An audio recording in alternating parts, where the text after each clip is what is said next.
Talabul ilmi faridatun ala kulli muslimin wa muslimatin. Di dalam bahasa Inggrisnya yang biasa dihafalkan oleh anak-anak kecil itu, the acquisition of knowledge is a duty incumbent on every Muslim, male and female.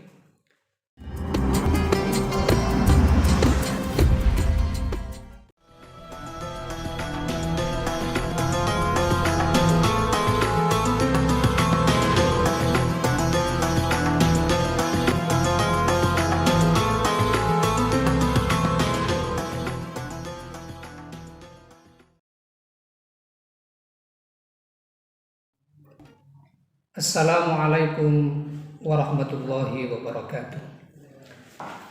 Bismillahirrahmanirrahim. Alhamdulillahirabbil alamin. Wassalatu wassalamu ala asyrafil anbiya wal mursalin sayyidina Muhammadin wa ala alihi wa sahabatihi wa man tabi'a sunnatahu wa jama'atah min yaumina hadza ila yaumin nahdati waddin. Subhanaka la ilma lana illa ma 'allamtana innaka antal alimul hakim. Saudaraku, para insan yang dimuliakan Allah, generasi muda yang berenergi dan berbahagia, menuntut ilmu sudah tidak perlu dibahas lagi wajibnya. Tentu kita sudah tahu wajibnya itu sudah diketahui secara umum sesuai dengan hadis talabul ilmi faridatun ala kulli muslimin wa muslimatin. Di dalam bahasa Inggrisnya yang biasa dihafalkan oleh anak-anak kecil itu, the acquisition of knowledge is a duty incumbent on every Muslim, male and female. Menuntut ilmu itu kewajiban bagi semua insan, karena dengan ilmu manusia ini akan lebih terarah hidupnya, sehingga Nabi Muhammad menganjurkan menuntut ilmu itu semenjak dari pangkuan ibu sampai ke liang lahat. Utlubul ilma minal mahdi ilal lahdi. Seek knowledge from the cradle to the grave. Tuntutlah ilmu mulai dari pangkuan ibu sampai ke liang lahat. Dua hadis ini sangat cukup sekali menjadi pedoman umat Islam betapa satu, ilmu itu sangat penting sekali. Dengan ilmu orang akan menjadi lebih terhormat. Al-ilmu zainun li ahlihi. Ilmu itu sebagai hiasan, sebagai kemuliaan diri. Orang yang berilmu dengan orang yang tidak berilmu tentu sangat berbeda sekali. Ibarat kalau sekarang mudahnya kita contohkan kepada kemajuan teknologi, orang yang tidak memiliki kemampuan mencet HP maka tidak sama dengan orang yang mampu menggunakan HP. Secara kasat mata itu sudah sangat kelihatan, apalagi ilmu yang dalam, ilmu yang ada di akal, ilmu yang ada di batin.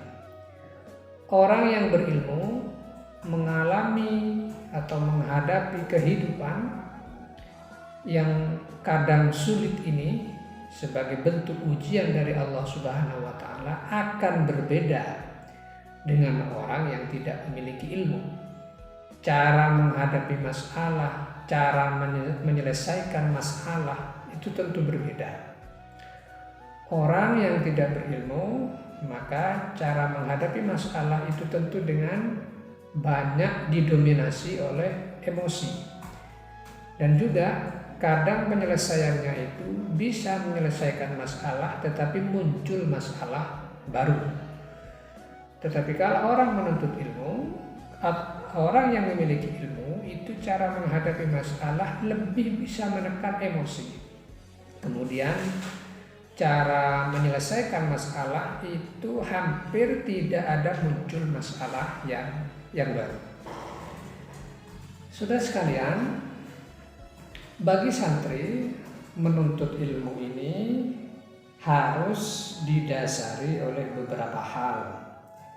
Yang pertama, menuntut ilmu itu memang betul-betul karena didasari oleh hati yang tulus. Kalau hati yang tulus ini betul-betul menjadi awal yang baik bagi seorang santri di dalam melakukan proses nantinya terhadap menuntut ilmu, maka akan menjadikan santri itu lebih baik daripada yang niat awalnya itu tidak baik. Nah, praktek dari menuntut ilmu, proses dari menuntut ilmu itu banyak sekali. Pertama, dengan cara rajin belajar. Tentu ini menjadi persyaratan yang berhubungan dengan personal. Kemudian yang kedua, seorang santri harus taat terhadap guru, siapapun guru. Kalau di pondok pesantren itulah gurunya. Kalau di sekolah itulah gurunya. Kalau di pondok pesantren tentu kiai yang menjadi pemimpin besar dari pondok pesantren ini yang harus menjadi ketaatan sentral terhadap santri, harus betul-betul menanamkan ketaatan seperti ini. Kenapa saudara sekalian?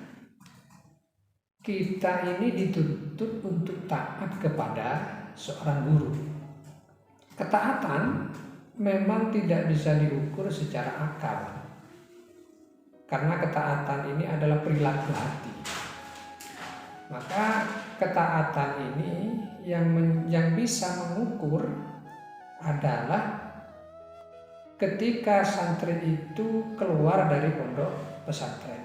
Jadi ketaatan ini di dalam rangka membentuk karakter santri agar dirinya itu betul-betul mengimbangi apa yang dimiliki. Kalau ilmu saja yang dimiliki tanpa diimbangi dengan ketaatan terhadap guru, maka ibarat hanya kita ini memakan sesuatu yang tidak memiliki khasiat atau vitamin apa-apa.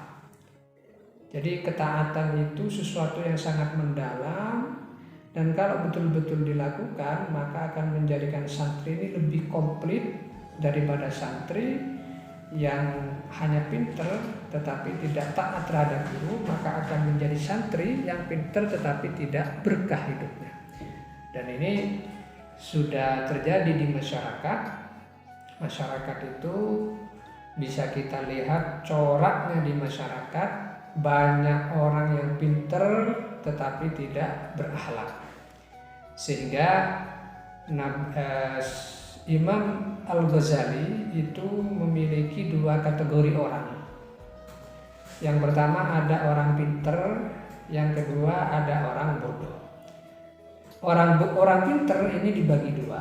Rajulun yadri wa yadri annahu yadri. Ada orang pinter dan dia ngerti kalau dirinya pinter, ya akhirnya dia bisa menerapkan ilmunya dengan baik. Ini kalau di dalam istilah Madura ini yang dinamakan dengan orang ngerteh. Pinter ngerteh. Ini bagus. Ini betul-betul super. Kemudian yang kedua, ada orang yang rajulun yadri wala yadri annahu yadri. Ada orang pinter tetapi tidak menyadari atau tidak memahami kalau dirinya itu pinter. Nah, orang seperti ini yang tidak diinginkan. Orang pinter tetapi tidak mengerti memposisikan diri di masyarakat. Selanjutnya ada orang bodoh. Orang bodoh ini ada dua kategori juga. Yang pertama, rajulun la yadri wa yadri annahu la yadri. Ada orang itu tidak pintar tetapi menyadari bahwa dirinya itu memang tidak pintar. Ini orang bodoh yang bagus ini. Biasanya orang seperti ini mudah sadar dan pergi ke musholla untuk bertobat. Nah, yang paling berat adalah rajulun la yadri wa la yadri annahu la yadri.